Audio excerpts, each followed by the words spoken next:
जय श्रीमन नारायण। ए पर जे टिप्पणी हम करे जा रहल बा रामानुजदास श्रीमान गट्टू वेणुगोपाल स्वामी जी के द्वारा दिहल गयल बा। अध्याय 17 श्राद्ध त्रय विभाग योग श्लोक 1। ये शास्त्र विधिम उत्सृज्य यजन्ते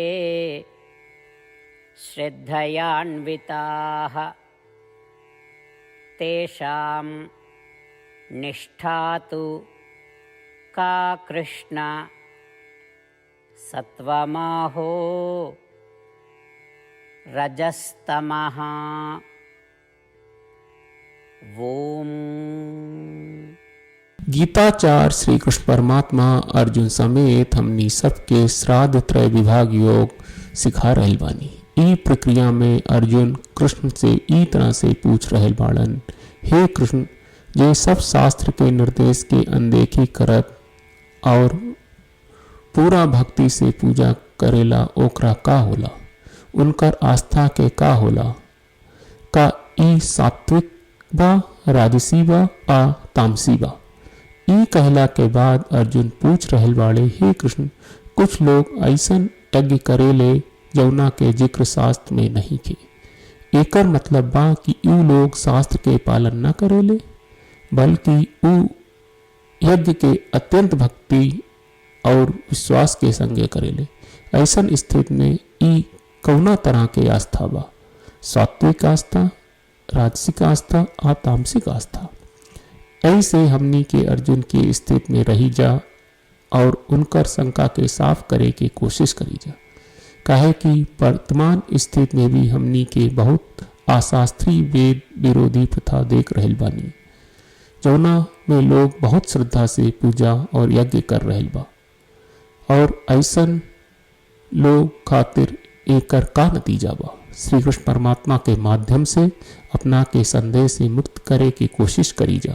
मन में ई दृढ़ संकल्प बना के कि हमनी के कौनो भी हालत में कौनो अशास्त्रीय पूजा यज्ञ न करी जा। श्रीमन नारायण के प्राप्त के आपन जीवन के उद्देश्य बना के हमनी के श्रीमन नारायण की शरण लेवे के बाद श्री कृष्ण परमात्मा के वचन के श्लोक के रूप में जैसन बा वैसन ही दोहरावे के कोशिश करी जा।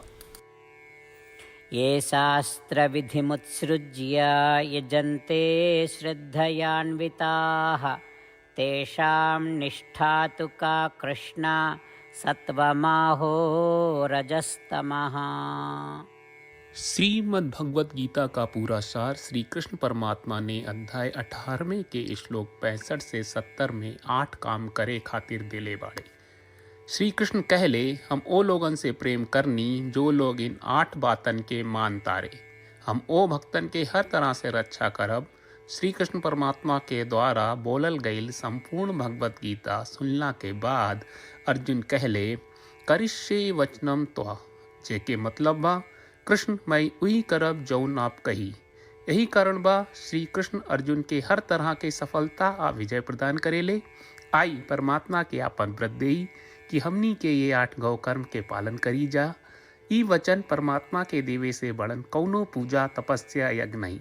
हम 8 प्रण कहब जौन हमनी के करे के चाहिए। आप सब कृपया इन्हन के आपन दिमाग और दिल में सोची।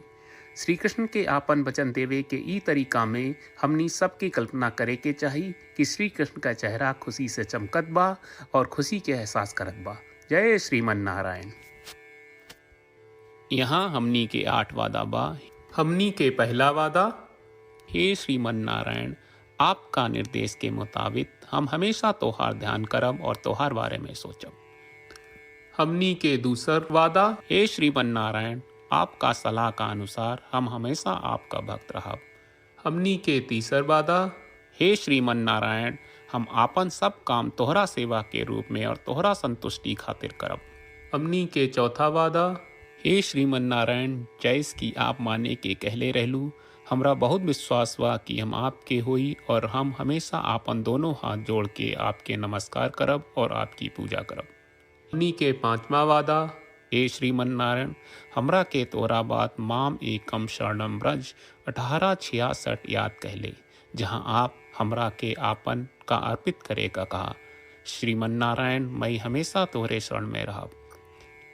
हमनी के छठवां वादा। हे श्रीमन्नारायण, हमरा के तोहरा बात माँ सुचहा 1866 याद कहले कि आप हमनी के शोक ना करे का आश्वासन दे रहे बड़े, हम अब और शोक ना करब। हमनी के सातवां वादा। हे श्रीमन्नारायण, आपने हमरा खातिर श्रीमद् भगवत गीता के वितरण करके हम सबके कृपा कहले और आशीर्वाद दहले बा। हम वादा करत बानी कि रोजाना कम से कम एक श्लोक पढ़ब या सुनब। हमनी के आठवां वादा। हे श्रीमन्नारायण, आप गीता के पूरा मानवता तक ले गयलू। हम गीता में आपके दिव्य वचन के उन भक्तन तक पहुँचावे के प्रयास करब जे गीता से अपरिचित बा। हे श्रीमन्नारायण, हम उई करब जौन तू करे का कहब। हम ऐसन व्यवहार करब जैसन आप चाहत बानी और हम खाली आपका खातिर काम करब। श्रीमन्नारायण के रोज आपन वचन देहल कि हम ओइस करब जैस आप कहत बानी, ई अपने आप में बड़न पूजा बा। श्रीमन्नारायण करशे वचनम त्वा। श्रीमन्नारायण, हम तोरे निर्देश के मुताबिक काम करब। सर्वम श्री कृष्ण अर्पणम अस्तु। जय श्रीमन्नारायण। ये शास्त्रविधिम्